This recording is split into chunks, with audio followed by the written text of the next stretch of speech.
Você tem 41 anos, 15 de carteira assinada numa gráfica que não existe mais e 3 meses de seguro-desemprego sobrando no horizonte como uma vela quase no fim.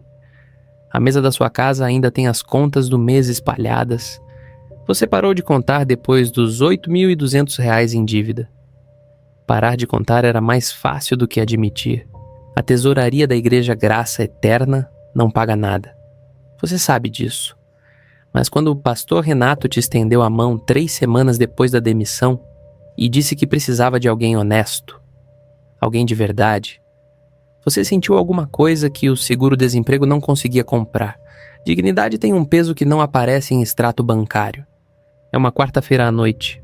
O culto acabou há 40 minutos. Você voltou porque esqueceu o carregador no escritório da secretaria.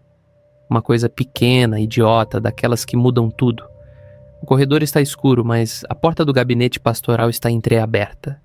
E você ouve uma voz que nunca ouviu do lado de fora do púlpito. Nível 1. O tesoureiro. Você pegou o carregador e foi embora sem fazer barulho. O corredor estava escuro, o estacionamento estava vazio, o ar da noite cheirava a asfalto molhado e grama cortada. Você entrou no carro, colocou as mãos no volante e ficou parado por 4 minutos sem ligar o motor. O número que ouviu naquela sala girava dentro da sua cabeça como um objeto que não cabe no lugar onde você tentava enfiar. R$ 63 mil, num envelope, numa quarta-feira qualquer. Você decidiu que não tinha entendido direito. Nos dias seguintes, você continuou assinando os comprovantes, conferindo os envelopes de dízimo, organizando as pastas, com a mesma letra cuidadosa de sempre. Você é um homem que faz as coisas direito. 15 anos numa gráfica ensinaram isso. Você não pergunta o que não é seu. Você não mexe onde não mandaram mexer. A epifania que ninguém te contou. Numa instituição que vive de fé, a honestidade de quem fiscaliza não protege o sistema. Ela protege quem está acima dele. Nível 2. O que viu. Você tem 41 anos e uma memória boa demais para o momento em que vive. O rosto do homem de camisa social ficou gravado sem que você pedisse. O jeito como ele dobrou a pasta antes de empurrar o envelope. A voz do pastor Renato, baixa, segura, quase entediada, dizendo um número que não aparecia em nenhum comprovante que tinha passado pelas suas mãos. Você começou a olhar diferente para o que já estava na sua frente. O SUV novo trocado em março. A reforma da casa de campo chamada de bênção. As saídas toda quinta-feira à tarde sem agenda registrada. E o CNPJ da obra social. Pessoa jurídica registrada como projeto assistencial. Movimentando entradas que você nunca assinou e saídas que nunca viraram relatório para a congregação. Você não procurou essas informações. Elas estavam nos arquivos que você já tinha acesso. Você só parou de não olhar. O sistema funciona porque quem está perto o suficiente para ver raramente está seguro o suficiente para falar. Você estava desempregado, endividado e devia sua única razão de sair da cama a exatamente o homem que estava investigando sem querer. Você ainda acha que pode simplesmente continuar. Que ver não é o mesmo que saber. Que saber não é o mesmo que ser responsável. Você ainda acredita nisso. Nível 3. O que escolheu não ver. O pastor te chamou numa terça-feira de manhã. O gabinete cheirava a ar-condicionado e café coado. Ele te ofereceu a cadeira de couro do lado de cada mesa. Não a cadeira dos visitantes, a cadeira dos que chegam perto. Você notou isso. Ele falou devagar, com aquela voz de culto, a mesma que usava para batizar e para enterrar. Disse que sabia do seu momento difícil, que a igreja cuidava dos seus, que homens de Deus protegem o rebanho do escândalo, porque o escândalo machuca os mais fracos primeiro. Depois colocou uma folha na sua frente. Chamou de pacto de fé. Você leu. Era um termo de confidencialidade com linguagem de compromisso espiritual, sem cabeçalho jurídico, sem testemunhas, mas com uma linha para assinatura que era real o suficiente para importar. Ele ficou em silêncio enquanto você lia. Esse silêncio era calculado. Você sentiu o peso dele nos ombros, como uma mão que não toca, mas pressiona. Você assinou.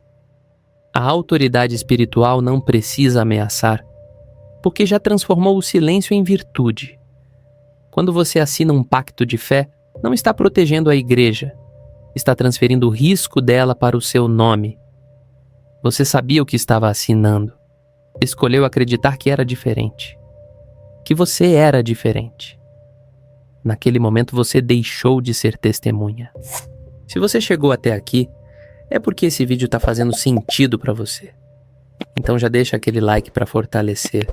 Compartilha com alguém que também precisa ouvir isso. E me conta aqui nos comentários. De onde você está assistindo e o que você faria nessa situação? Tomaria as mesmas decisões ou iria por outro caminho? Bora continuar. Nível 4. O confiável. Você tem 41 anos e agora tem acesso a tudo. O pastor te deu as senhas dos sistemas financeiros da denominação local. Te incluiu nas reuniões fechadas com os diáconos seniores.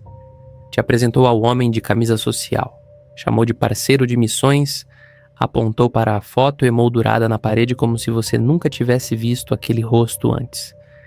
Você apertou a mão dele com firmeza. Sorriu. Não piscou. O dinheiro que passou pelo CNPJ da obra social naquele trimestre foi R$63 mil. Você conferiu, assinou, arquivou. Sua esposa notou que você voltava para casa diferente depois das reuniões. Parou de perguntar depois da terceira vez que você respondeu com monossílabos. O silêncio entre vocês dois tinha agora a temperatura exata do corredor da secretaria naquela quarta-feira à noite, escuro, frio, e com uma porta que você decidiu não abrir. Você tinha acesso, tinha confiança, tinha uma razão para sair da cama todo dia enquanto o seguro-desemprego acabava. O poder tem um gosto que não aparece em nenhum versículo, mas que todo mundo dentro daquelas paredes conhece. É o gosto de ser necessário para alguém que não precisa de ninguém.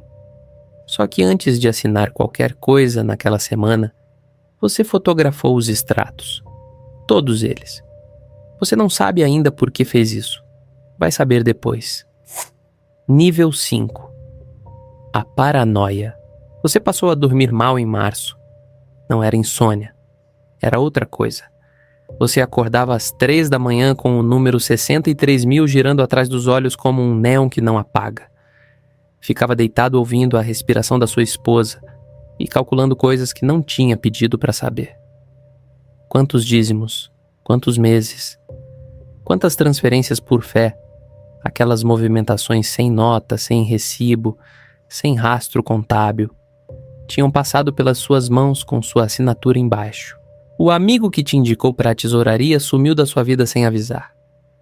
Você mandou mensagem 2 vezes.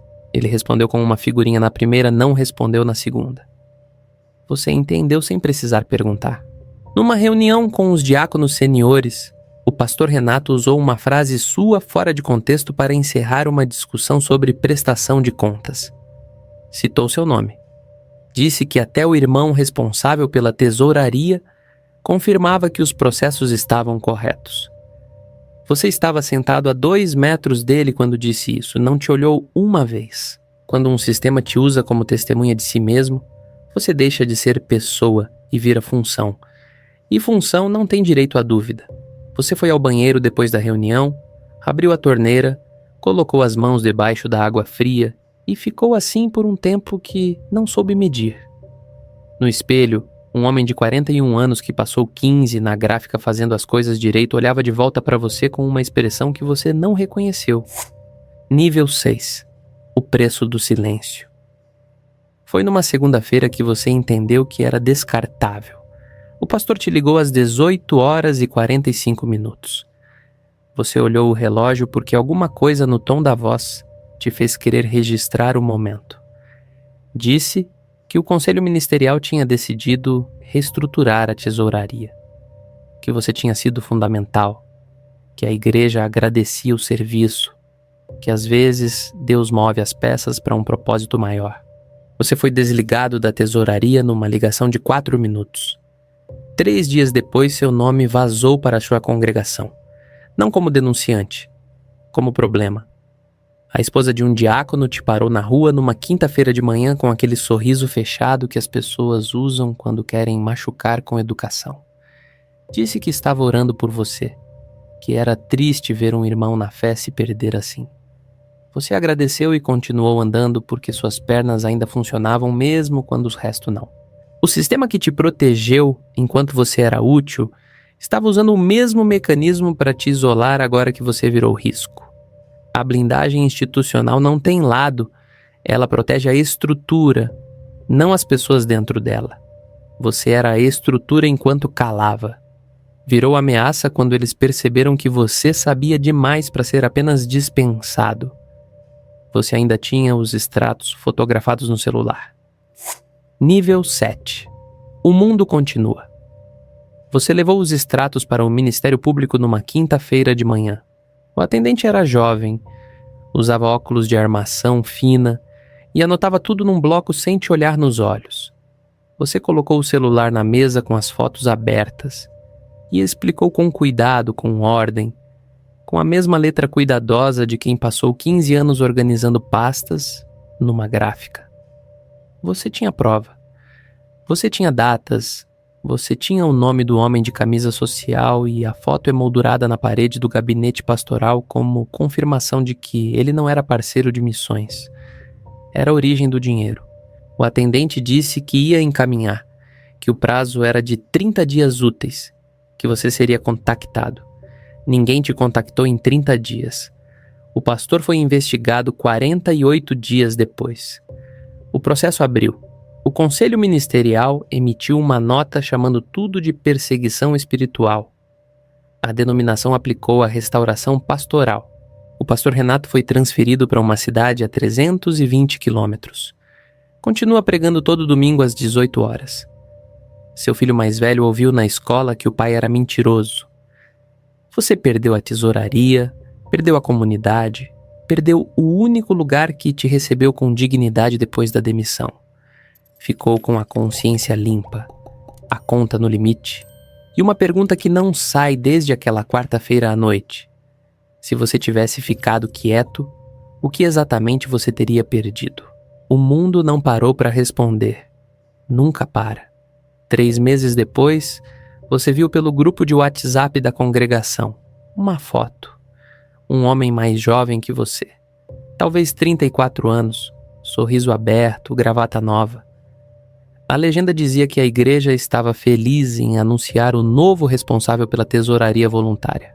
Nos comentários, 15 corações, 3 mãos em oração.